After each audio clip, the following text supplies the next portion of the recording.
Hello, hello, hello, it's Stephanie here, and this is Rent to Rent, short and sweet, number 36. Lots of information in only a little bit of time.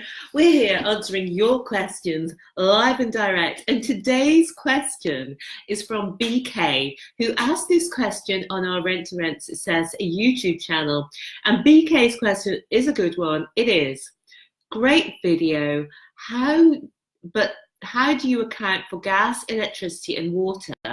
Are your actuals usually like your predicted utilities? So this is a great question because with rent to rent, you want to take on the property and still have money left over after you've paid all your bills. So it's very important that you can forecast your bills and you understand what it's going to cost you to run your property.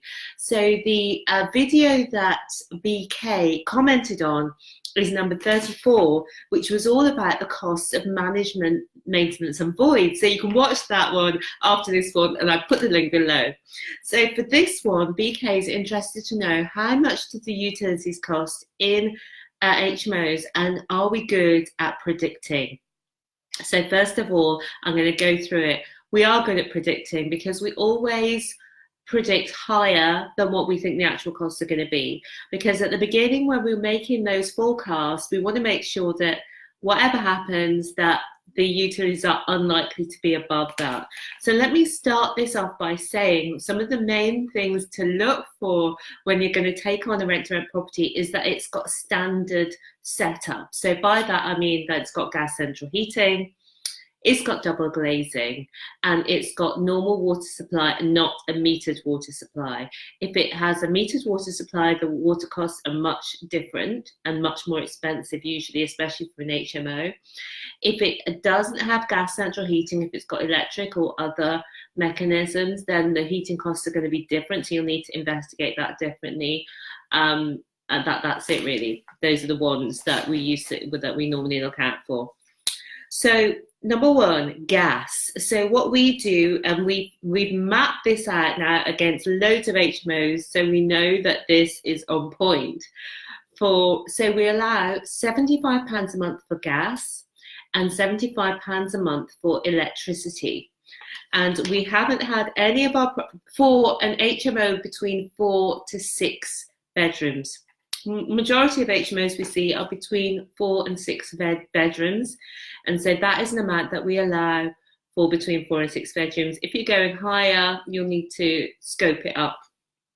You can easily see on Zoopla, and there are other websites that do it, the utility running costs for a property, but we've developed our own based on the experiences that we've had. So we know that on a typical 4 to 6 bed property with gas central heating and non-metered water and double glazing, that the utility bills will not come above, or we haven't seen them come above, gas 75, electricity 75. So we're allowing there £150 for gas and electricity. The next one is water. Now, what I was saying at the end is you can double check again Zoopla and your suppliers to find out how much it's going to, the average running costs are going to be. And obviously you can talk to the owner, but you don't want to just take their word without having your own knowledge of what running costs are, because most people are honest, but some people do try to pull the wool over your eyes. So you have to sort of have your own knowledge as well as what you're being told. So number 3, water.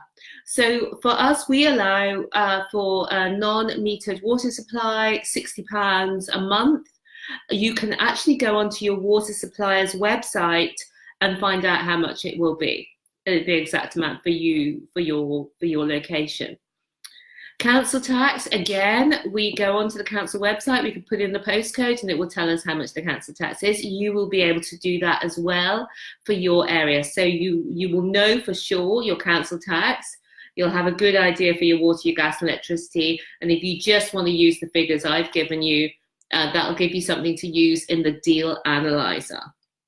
So next up, we've got Wi-Fi. So we usually go with Virgin Business. It used to be £38 a month. Nikki pays all this, so she's the detail person. I think it's a little bit more than that now. But if you allow around, I mean, find out how much Wi-Fi is going to cost, and you can pin that in. Around £40 should cover it.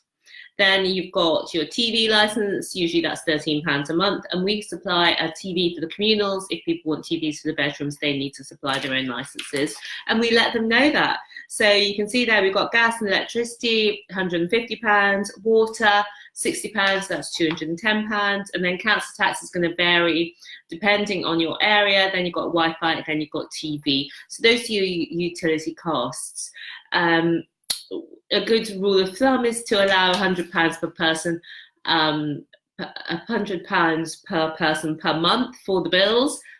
But usually it's going to come in at less than that. So if you've got the actual figures, it really enables you to do a better forecast so you know what to offer. And you can use our deal analysis spreadsheet for that as well. And I'm going to edit the description so that that's in there for you as well. You can download that free of charge. Now, you can look at our other video, which is number 34, Rent to Rent Short and Sweet number 34, which tells you all about the management, maintenance and void costs. And I'm going to do another video, which is going to be about your other costs, which are the cleaning, gardening, and insurance. All right, so that was Rent to Rent Short and Sweet. I hope you loved that video. If you liked it, give me a thumbs up. If you have a question for me, please ask it below. And remember, guys, subscribe to this channel for that amazing feeling. Okay, I will see you again soon. Bye for now.